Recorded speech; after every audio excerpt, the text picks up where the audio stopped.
आज हम देखने वाले हैं फिजिक्स 2 के फिजिक्स 2 में करंट इलेक्ट्रिसिटी, जो कि 9 चैप्टर है। उसमें एक है गैल्वेनोमीटर। आज हमने इतना पूरा पार्ट कंप्लीट कर चुके हैं। आज का जो पार्ट है इधर से स्टार्ट होता है गैल्वेनोमीटर। गैल्वेनोमीटर में देखते हैं गैल्वेनोमीटर क्या होता है। गैल्वेनोमीटर ना, अगर हम देखते हैं गैल्वेनोमीटर,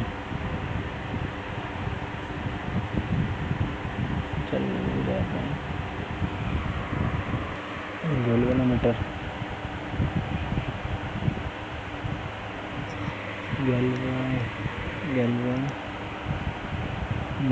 गैल्वेनोमीटर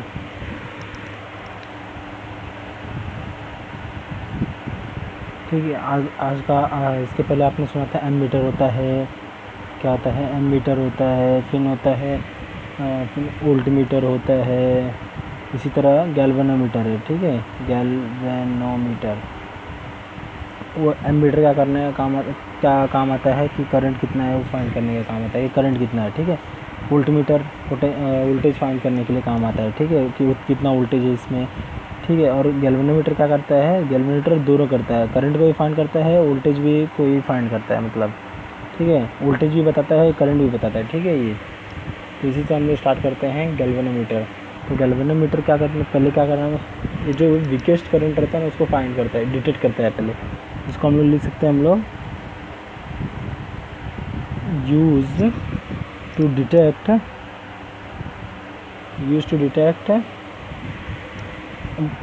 वीक करंट। कौन सा करंट फाइंड करता है ये, use to detect weak current in a circuit. जो सर्किट में वीक करंट रहेगा उसी को ये फाइंड करता है पहले, ठीक है। इट एक्ट है वोल्टमीटर जैसा भी एक्ट करता है और एमीटर जैसा भी एक्ट करता है। तो ये सेकंड पॉइंट अपने पास मिल गया। कैसे कि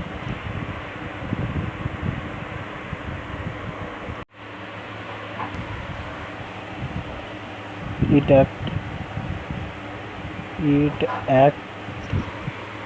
act as ammeter, as well as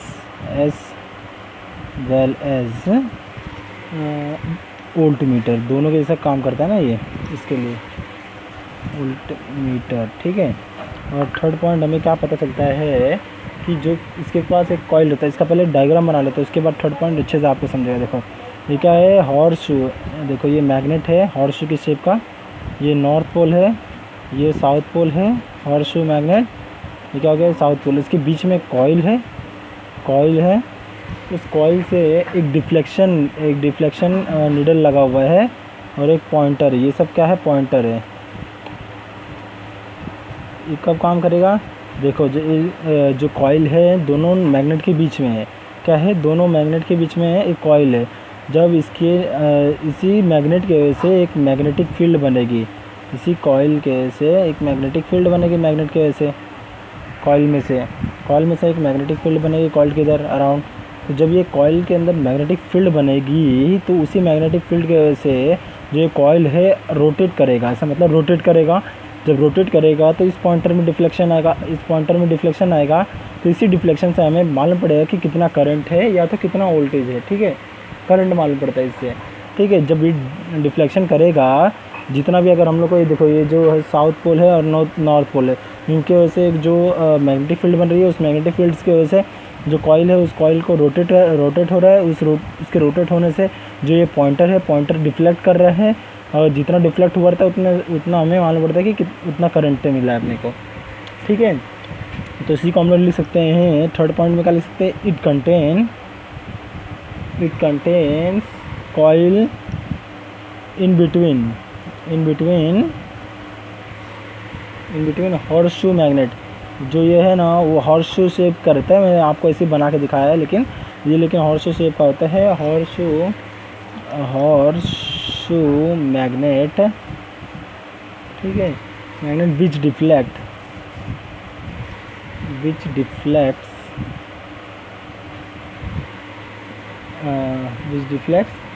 after current flow, ठीक है। डिफ्लेक्ट करेगा जब इसमें से करंट फ्लो होगा, तो अपने को इससे पता चलेगा ना इतना करंट फ्लो हुआ है, ठीक है। फिर उसके बाद दैट डिफ्लेक्शन शो, वो जो डिफ्लेक्शन होता है वो शो करता है कि कितना करंट है या तो वोल्टेज है, ठीक है, तो वो बताता है। तो इसका हम लोग लिख सकते हैं दैट डिफ्लेक्शन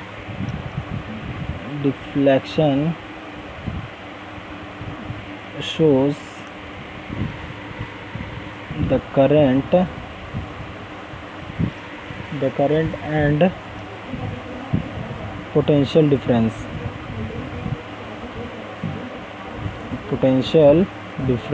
ठीक है, ये डिफ्लेक्शन शो करता है। उसके बाद हम लोग क्या बोल सकते हैं कि it has capacity, 1 ampere carry, 1 ही एम्पियर करंट कैरी करता है, ठीक है, इसकी कैपेसिटी जो है, it has capacity to carry at least, कम से कम 1 एम्पियर करंट वो लेता है, 1 एम्पियर मेगा 1 मिली एम्पियर लेता है, ठीक है, milliampere 1 milliampere of current लेता है,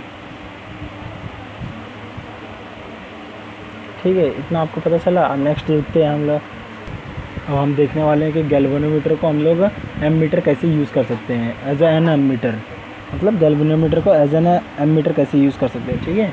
इसको हम लोग इसका हेडिंग क्या डाल सकते हैं, गैल्वेनोमीटर एज एन एमीटर के जैसा कैसे काम करेगा, ठीक है। तो इसको हम लोग लिखते हैं फटाफट,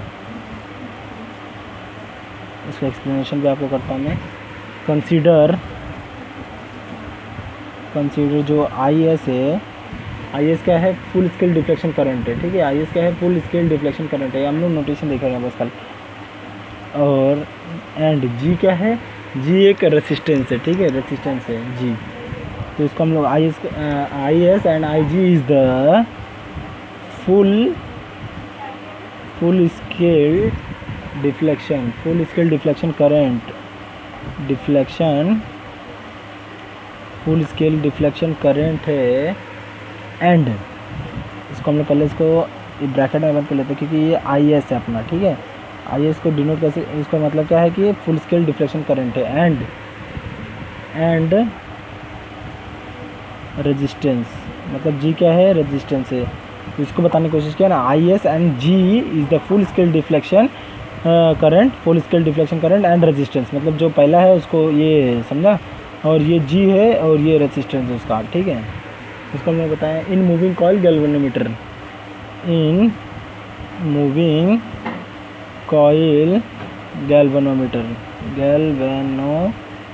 इसको हम लोग शॉर्ट फॉर्म में क्या लिख सकते हैं, MCG, मूविंग कॉइल गैल्वेनोमीटर, ठीक है। तो अब इसका कन्वर्जन देखते हैं, कन्वर्जन कैसा होता है, ठीक है। तो इसको हम लोग लिख सकते हैं, हेडिंग डाल सकते हैं इसको हम लोग, कन्वर्जन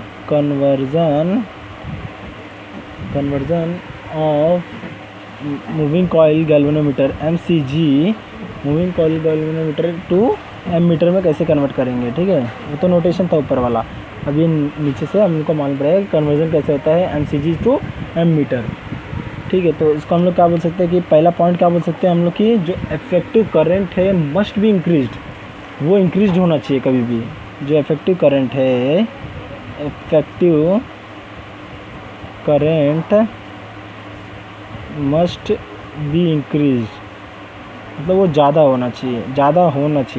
और सेकंड पॉइंट क्या बोल सकते हैं कि effective resistance must be decreased होना चाहिए, मतलब जो रेजिस्टेंस होता है ना उसको कम होना चाहिए और करंट को ज़्यादा होना चाहिए। जब ज़्यादा करंट रहेगा तो उसमें जानते हैं हम लोग कि रेजिस्टेंस कम है तो करंट बहुत ज़्यादा रहता है, ठीक है। तो ये हमको क्या चाहिए, लेकिन एमीटर में कन्वर्ट करने के लिए हमें करंट से मतलब है, तो करंट जितना ज़्यादा होगा उतना मतलब हमको ज़्यादा ही चाहिए। और क्या रहता है, इफेक्टिव रेजिस्टेंस जितना भी रहे उतना कम रहना चाहिए, ठीक है। इसमें क्या होता है कि जो भी देखो, जो गैल्वेनोमीटर होता है कम ही करंट को कैरी कर सकता है, लेकिन जो एमीटर होता है वो कितना भी करंट को मतलब वो कर सकता है, मेज़र कर सकता है, ठीक है। इसके लिए ये वीक करंट को इसे मेज़र करता है गैल्वेनोमीटर, इसके लिए हम लोग इसको कन्वर्जन कर रहे हैं एमीटर में, ठीक है। इतना समझ में आ गया लोग आप लोगों को। लेकिन अभी क्या रहेगा कि ये तो हम लोग को मालूम पड़ेगा कि effective current must be increase, जो इफेक्टिव करंट है वो ज़्यादा रहना चाहिए और जो रेजिस्टेंस है वो कम रहना चाहिए, ठीक है। लेकिन ये कैसे होगा, to decrease the resistance finite resistance G must have to connect in series, मतलब जो भी रेजिस्टेंस है उसको सीरीज में कनेक्ट कर देंगे, must have to connect in series. अगर उसको हम लोग सीरीज में कनेक्ट कर देंगे तो वो क्या हो जाएगा, उसका करंट क्या रहेगा, अरे मतलब रेजिस्टेंस का अगर सीरीज में कनेक्ट कर देंगे हम लोग रेजिस्टेंस को डिक्रीज कर सकते हैं। हाँ ठीक है, गैल्वेनोमीटर को रेजिस्टेंस को सीरीज में कनेक्ट कर देंगे तो वो क्या हो जाएगा, इसका रेजिस्टेंस कम हो जाएगा। तो हम लोग को क्या पता चलता है इधर से कि टू डिक्रीज रेजिस्टेंस, अगर हम लोग को रेजिस्टेंस को डिक्रीज करने का है, resistance decrease finite resistance G, finite resistance G must have to connected in series में कनेक्ट रहेगा तो उसका जो भी रेजिस्टेंस रहेगा डिक्रीज हो जाएगा। आइडियली जो भी एमीटर होता है ना वो जीरो रेजिस्टेंस रहता है, ठीक है, करंट सॉरी रेजिस्टर रहता है, ठीक है। जो भी एमीटर रहता है ammeter must have zero resistance ideally condition में, ठीक है। इधर हम लोग लिख सकते हैं इसको कि आइडियली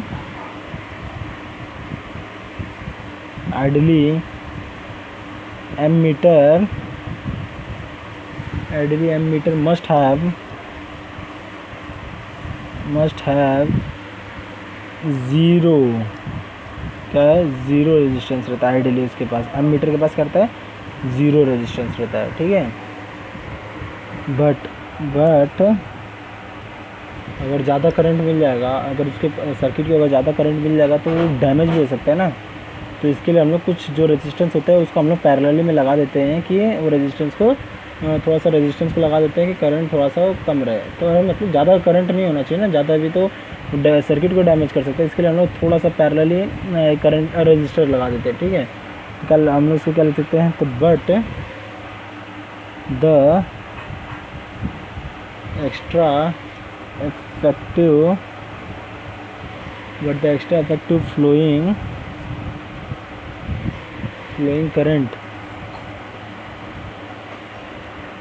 करंट में डैमेज कर सकता है वो, ठीक है। इसके लिए हम लोग पैरेलल में एक थोड़ा सा रेजिस्टेंस लगाते हैं। डैमेज सर्किट और device so reduce this damage small reduce, इस डैमेज को अगर रिड्यूस करने का तो small resistance must be required, small resistance must be connected parallelly, ठीक है। जो स्मॉल रेजिस्टेंस है उसको हम लोग पैरेलली में कनेक्ट कर सकते हैं, ठीक है। और जो स्मॉल रेजिस्टेंस उसको हम लोग क्या बोल सकते हैं, शंट रेजिस्टेंस, उसको हम लोग क्या बोलते हैं, शंट रेजिस्टेंस। तो क्या बोल सकते हैं, that small resistance called as shunt resistance, ठीक है। इतना आपको पता चल गया है। अब आगे देखते हैं हम लोग। अब हम लोग देखते हैं यूजेज ऑफ शंट, देखते हैं क्या देखते हैं अब हम लोग, यूजेज ऑफ शंट, ठीक है। इसके पहले आपको डायग्राम बनाना पड़ेगा कि जो है इधर से अपना एक रजिस्टर है, ठीक है, ये रजिस्टर है, इधर से अपना बन रहा है, ये कैसा बन रहा है, ये गैल्वेनोमीटर है, इधर से बन रहा है, फिर इसके बीच इधर से अपने को एक शंट पैरेलली एक शंट जॉइंट हो गया है, शंट है तो शंट क्या होता है, एक रजिस्टर होता है स्मॉल जो कि पैरेलली कनेक्ट होता है, उससे अपने को पता है। हाँ अब देखो इधर से क्या होता है कि 0.1 है, इधर से आई करंट फ्लो हो रहा है, ये देखो ये रेजिस्टेंस है, ठीक है, ये सीरीज़ में रेजिस्टेंस कनेक्ट है गैल्वेनोमीटर के, IG इधर से IG करंट है, फिर इधर से भी IG करंट है, गैल्वेनोमीटर करंट है, फिर इधर इधर से आई है शंट रेजिस्टेंस है, ठीक है। तो ये हम लोगों ने क्यों शंट में इसको, ये जो है ये शंट रेजिस्टेंस है, ठीक है। ये गैल्वेनोमीटर वाला है जो अपन ऊपर बात किए हैं, वही इसी डायग्राम में आपको क्लियर हो जाएगा क्या मैं कहना चाहता था। जो कि जो रेजिस्टेंस है सीरीज़ में है, ठीक है। करंट इधर से पास होगा, करंट बहुत ज़्यादा करंट है, बहुत हाई करंट है, इधर से पास हो गया, ठीक है। अगर इधर जाएगा सर्किट में जाएगा तो डैमेज कर सकता है, ठीक है, डैमेज कर सकता है। इसीलिए हम लोग ने इसको पैरेलली में एक शंट लगाया है, इसको पैरेलली में लगाया ना, पैरेलल में एक शंट लगाया है। तो इससे क्या है कि जो करंट है इधर से खींचा चला जाएगा, तो पूरा करंट नहीं जा पाएगा, जितना हम लोग ने दिया था करंट वो पूरा करंट नहीं जाएगा, कुछ करंट इधर आ जाएगा। इसके लिए रेजिस्टेंस की वजह से कम करंट हो जाएगा, इसके लिए हम लोग ने इसको पैरेलली कनेक्ट किया है, ठीक है। यही था uses of current, uses of shunt. तो अभी इसके बारे में हम लोग देखते हैं। इधर क्या लिखा है कि increase the range of an ammeter, मतलब ये एमीटर को बहुत ज़्यादा चलने देता है, एमीटर बहुत ज़्यादा चलता है, इससे रेंज बढ़ाते हैं, एमीटर का रेंज बढ़ाता है शंट, ठीक है। अब सेकंड पॉइंट क्या बोला है कि decrease the resistance between the points to which it is connected. इस पॉइंट में जब कनेक्टेड है शंट तो उधर से थोड़ा सा रेजिस्टेंस को कम करता है, इसके लिए करंट इधर आता है, ठीक है। इसके लिए बोला है to decrease the resistance between the point to which it is connected. It is use to divert the large part of total current. ये डाइवर्ट करता है, मतलब इधर से डाइवर्ट करता है large part of current by providing an alternate path to current. Alternate path देता है, इधर भी देता है पाथ करंट के लिए, इधर भी डाइवर्ट करता है इधर अपनी जगह पे से, ठीक है। आधा खींच लेता है इधर करंट, मतलब अपने इधर ले लेता है करंट, ठीक है। तो इतना आपको पॉइंट समझ में आ रहेगा। अब नेक्स्ट देखते हैं कंसीडर, शंट के पार्ट को कंसीडर करते हैं कि अभी इसके आगे कंसीडर करते हैं। कंसीडर क्या कंसीडर करेंगे कि जो भी है आई जो है क्या है, टोटल करंट है। जो ये आई है ये क्या अपना टोटल करंट थ्रू सर्किट, पूरे सर्किट का टोटल करंट, ठीक है। ये अपने को पता चला कि जो ये आई है टोटल करंट है। फिर क्या है, आई जी है। आई जी क्या बोलता है अपने को कि ये जो galvanometer current through the galvanometer का, जो गैल्वेनोमीटर के इधर करंट जा रहा है उसको हम लोग बोलते हैं, तो क्या बोल सकते हैं, करंट थ्रू गैल्वेनोमीटर, ठीक है। जो गैल्वेनोमीटर के इधर से करंट जा रहा है उसको हम लोग आई जी नाम दे रहे हैं।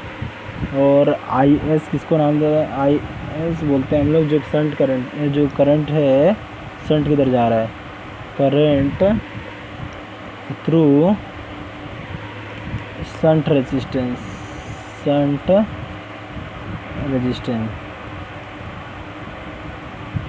ठीक है। तो हम लोग किरचॉफ लॉ अप्लाई करेंगे, किरचॉफ फर्स्ट लॉ अप्लाई करेंगे। तो उसमें किरचॉफ फर्स्ट लॉ में क्या बोला है कि जो करंट है टोटल करंट जा रहा है, मतलब इधर से, और क्या बोल रहा है कि इधर से दोनों ये अलग अलग करंट बढ़ जा रहे हैं। तो टोटल करंट है ना, ये टोटल करंट आ रहा है और इधर से जा रहे हैं, ये सब करंट जा रहे हैं, मतलब जो आ रहा है वो पॉजिटिव में रहेगा। क्या बोल सकते हैं हम लोग, जो कि जो आ रहा है क्या हो जाएगा, वो जो आ रहा है वो पॉजिटिव रहेगा, और जो जा रहे हैं करंट वो सब क्या हो जाएंगे, नेगेटिव हो जाएंगे, ठीक है। तो ये हम लोग ने किरचॉफ फर्स्ट लॉ के हिसाब से हम लोग ने किया। अब इसको हम लोग ऐसे ही लिख सकते हैं, आई इक्वल्स टू अंडर ब्रैकेट इधर सब जाएगा तो आई माइनस आई जी हो जाएगा, ठीक है। आई एस वाला जो करंट रहेगा वो आई माइनस आई जी हो जाएगा। इतना हम लोग को समझा। आगे का देखते हैं। हम लोग ने आई एस लिया क्योंकि ये शंट करंट है ना, इसके लिए शंट से अपने का मतलब है, वैसा हो गया। फिर उसके बाद हम लोग क्या बोल सकते हैं कि हियर एस एंड जी जो शंट है और गैल्वेनोमीटर क्या है, आर पैरेलल है, दोनों क्या है, पैरेलल है, एक दूसरे के पैरेलल है ना, एक दूसरे के पैरेलल है। जब एक दूसरे के पैरेलल लेंगे तो इनका जो वोल्टेज रहेगा, वोल्टेज डिफरेंस जो रहेगा वो सेम रहेगा, ठीक है। तो मैं भी आपको बताता हूँ कैसे होता है ये। तो G I G equals to S I S. देखो अपने को क्या मालूम है कि ओम्स लॉ मालूम है, V equals to I R होता है, ठीक है। तो जो वोल्टेज होता है ये किसका है, ये समझ लो कि शंट का करंट है, ठीक है। और ये रेजिस्टेंस अपना शंट है, तो ये क्या हो जाएगा, ये अपना इसके लिए हो गया शंट के लिए, तो ये इसका वोल्टेज हो गया पोटेंशियल डिफरेंस। और क्या हो जाएगा, ये क्या होता है, ये हो जाएगा उसी तरह के लिए गैल्वेनोमीटर के लिए हो जाएगा। तो गैल्वेनोमीटर के लिए भी हम लोग करेंगे, जब I V equals to I R तो क्या हो जाएगा, ये क्या हो जाएगा अपना, ये हो जाएगा गैल्वेनोमीटर के लिए करंट हो जाएगा, और जो ये आर हो जाएगा वो गैल्वेनोमीटर हो जाएगा। तो इसी की तरह ही हम लोग को पोटेंशियल डिफरेंस हो रहा है। तो पोटेंशियल अगर जब शंट और गैल्वेनोमीटर पैरेलली कनेक्ट रहेंगे तो जो उसका पोटेंशियल डिफरेंस होगा वो सेम होएगा, ठीक है। तो हम लोग इससे हम लोग क्या मिल सकता है, देयर फॉर जो जी I G equals to S, जो आई एस के बदले अपने को मिला है ये जो वैल्यू है उसको हम लोग रख सकते हैं इधर आई माइनस आई जी रख सकते हैं, ठीक है। तो अगर हमको सिर्फ शंट फाइंड करने का तो शंट का वैल्यू क्या आ जाएगा, जी I G upon I minus I G, ये अपने को मिल गया, ठीक है, ये अपने को मिल गया। और इसको हम लोग ऐसे भी लिख सकते हैं, इतना अपने को पता चल गया, ये अपने को मिल गया, शंट मिल गया, ठीक है। यही फिर इसको हम लोग ऐसे लिख सकते हैं, shunt equals to I G upon I minus I G, ये क्या आ गया, करंट को हम लोग एक साथ ले लिया इनटू जी, तो अपने को ये वी हो गया ना, ये वी हो गया, V equals to I R हो गया, ये आई हो गया, ये आर हो गया, ठीक है, समझ गया, ठीक है। इसको हम लोग क्या लिख सकते हैं, range of current to be measured, इसको ये अपने को फाइनल शंट मिल गया है, क्या मिल गया है, शंट रेजिस्टेंस मिला, सॉरी हाँ, शंट रेजिस्टेंस। इसको हम लोग क्या बोल सकते हैं, range of current to be measured, ठीक है, ये अपने को पता चल गया। अब इसमें केस 1 देखेंगे हम लोग, क्या देखेंगे, आप फर्स्ट केस देखेंगे, अपने को तो मिल गया। अब केसेस देखेंगे इसके लिए कि कैसे कैसे केसेस आ सकते हैं। तो केस 1 देखेंगे हम लोग, केस 1 में हमने देखा कि देख रहे हैं कि if current I is an time, current क्या है कि एन टाइम है आई जी के एन टाइम है, ठीक है, N time of I G. ये हम लोग को बताते हैं, मैं आपको बताता हूँ कि करंट जाएगा, जब करंट इधर जाके इधर डिवाइड हो रहा है तो एन टाइम ऑफ आई जी हम लोग कंसिडर कर रहे हैं, इसको ले रहे हैं हम लोग कि एन टाइम ऑफ आई जी रहेगा, जो ये करंट है, टोटल करंट है, इधर जाके बाद डिवाइड होने के बाद ये एन टाइम ऑफ आई जी रहेगा, एन टाइम, उसको हम लोग लिख सकते हैं, ठीक है। इसको हम लोग कैसे लिख सकते हैं, तो हम लोग I equals to N time of I G, ये हम लोग मिला हम लोग को ऐसे इसके हिसाब से। तो therefore S equals to, इसका ही लिख रहे हैं हम लोग ने, क्या लिख सकते हैं, जी I G upon N I G minus I G, ठीक है। तो इसी को हम लोग ऐसे लिख सकते हैं, आई जी अपॉन आई जी को कॉमन ले लेंगे तो क्या हो जाएगा, आई जी अपॉन एन माइनस 1 हो जाएगा। फिर इधर से क्या हो रहा है कि आई जी कैंसिल हो जा रहा है, तो बचा क्या, जी अपॉन एन माइनस 1 बच रहा है। तो इसी को हम लोग लिख सकते हैं simply, therefore S equals to G upon n minus 1, ये अपने को मिल गया। ये फर्स्ट केस से मिल रहा है कि जब हम लोग आई को एन टाइम ऑफ आई जी रखेंगे तब हमको ये मिल रहा है, ठीक है। अब केस 2 देखते हैं हम लोग इसका। केस 2 क्या बोल रहा है कि for current through shunt register, for current through shunt resistor, we know that